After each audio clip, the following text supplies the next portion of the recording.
किसी गांव में बिरहमन और उसकी बीवी एक छोटी सी झोपड़ी में रहते थे। उन दोनों की जिंदगी मुसलसल जद्दोजहद से भरी हुई थी। उनका गुजारा सिर्फ जंगल से मिलने वाली चीजों पर होता। एक दिन दोपहर के वक्त बिरहमन अपनी मामूल की राह से दूर निकल गया। खुश्क झाड़ियों के करीब से गुजरते हुए उसे मिट्टी के नीचे एक नन्ही सी बैंगन की झाड़ी नजर आई। बिरहमन ने निहायत नरमी से उसके इर्द गिर्द की मिट्टी ढीली की और झाड़ी को हाथों में थाम लिया, जैसे कोई मुकद्दस चीज हो। घर की तरफ वापसी का सफर उस दिन मामूल से कहीं ज्यादा छोटा महसूस हुआ, क्योंकि उस बार वो भूख नहीं, उम्मीद अपने साथ लेकर जा रहा था। वो सोचते हैं कि उसे अपने आंगन में लगा दिया जाए। चुनाचे दोनों मियाँ बीवी झोपड़ी के बाहर आए। उन्होंने एक छोटा सा गड्ढा खोदा, मिट्टी हाथों से हटाई, फिर बड़ी मोहब्बत से पौधा टका दिया। कुछ ही दिनों में वो नन्हा सा पौधा बढ़ने लगता है। उसकी पत्तियां सब्ज मखमल की तरह चमकदार थीं और डंडी पर एक दिन एक खूबसूरत जामनी बैंगन नमूदार होता है। बैंगन बड़ा होता गया, यहाँ तक कि देखने वालों को हैरत होने लगी कि इतना बड़ा बैंगन किसी ने पहले कभी नहीं देखा। एक सुबह बिरहमन की बीवी ने सोचा कि आज ये बैंगन काट कर खाना बनाया जाए। वो छुरी लाती है, बैंगन को अपने हाथ में पकड़ती है और जैसे ही छुरी उसमें चबूती है, एक मध्यम सी कराह सुनाई देती है। वो चूक जाती है। ये कैसा अजीब इत्तेफाक है। मगर जब वो दोबारा छुरी चलाती है तो इस बार बैंगन के अंदर से एक नरम दर्द भरी आवाज आती है, मेहरबानी करके एहतियात से, मुझे चोट लगती है।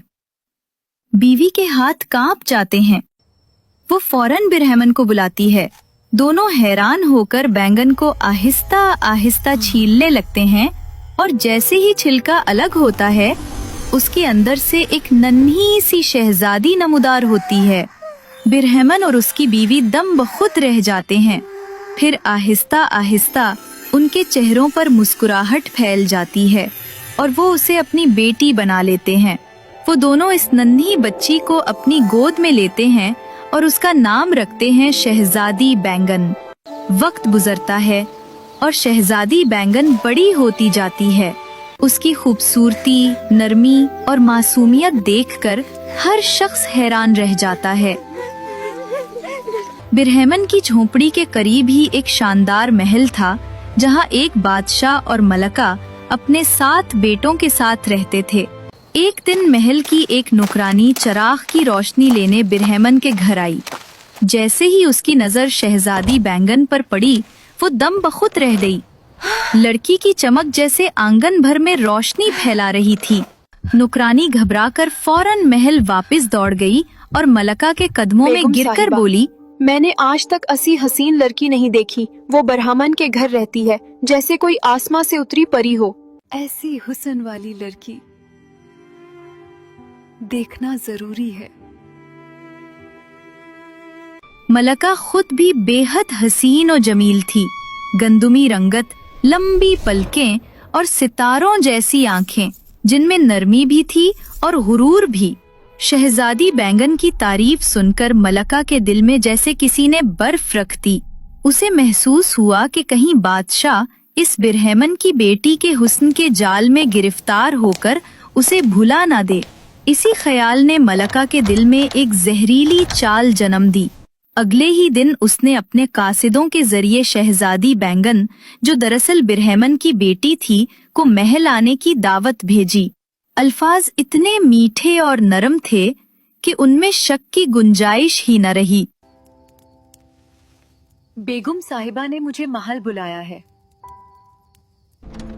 शहजादी बैंगन जब महल पहुंची तो मलका ने उसे अपनी बहन कहकर गले लगा लिया, उसके माथे पर प्यार दिया और कहा, तुम मुझे बहुत अजीज हो, अब से तुम यहीं मेरे साथ रहोगी, मेरी हमराज और साथी बनकर। वक्त गुजरता गया। शहजादी बैंगन की मुस्कुराहट, नरमी और हुस्न ने पूरे महल को रोशन कर दिया, मगर मलका के दिल का अंधेरा बढ़ता गया। वो जादूगरी में माहिर थी और एक रात अपने बातिनी इल्म के जरिए उसे ये राज मालूम हुआ कि शहजादी आम इंसान नहीं बल्कि एक परी है जिसकी जान किसी न किसी और में छुपी है। मलका ने इरादा किया कि वो इस राज का पर्दा चाक करेगी। एक रात जब महल में सब सो गए, वो आहिस्ता से शहजादी के कमरे में दाखिल हुई।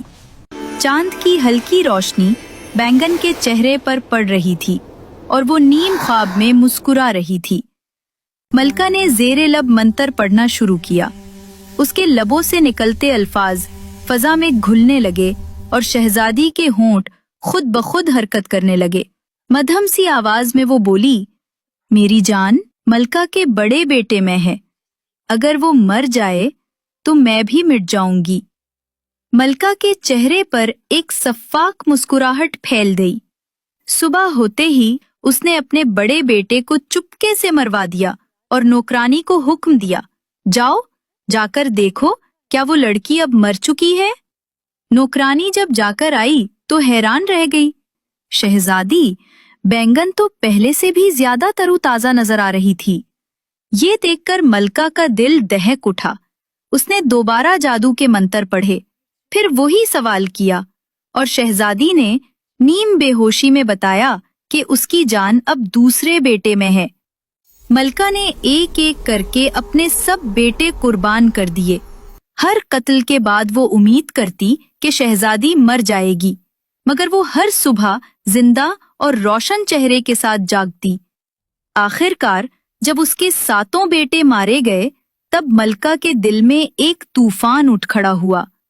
अब उसके पास न बेटे बच्चे थे न सुकून, सिर्फ वो जलता हुआ सवाल कि आखिर ये परी किस ताकत के सहारे जिंदा है। आखिरकार मलका और भी ताकतवर जादू करती है। शहजादी नीम बेहोशी की हालत में बताती है कि उसकी जान एक 9 लाख रुपए के हार में है। वो हार एक नन्हे से बक्से में बंद है। बक्सा एक भंभनाहट करती मक्खी के अंदर है और वो मक्खी एक सुर्ख और सब्ज मछली के अंदर छुपी है, जो न जाने कितनी दूर बहती एक दरिया में रहती है। इसके बाद मलका बादशाह को ये यकीन दिलाती है कि उसके बेटों की मौत किसी पुरस्रार बीमारी से हुई है और वो गम के मारे दिल की तसल्ली के लिए 9 लाख का वो कीमती हार चाहती है। बादशाह अपनी बीवी के गम को देखकर उसे वो हार दिलवाने निकल पड़ता है।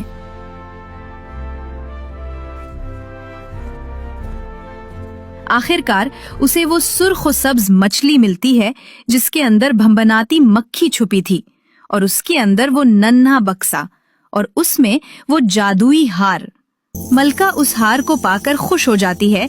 अब वो ज्यादा देर जिंदा नहीं रहेगी।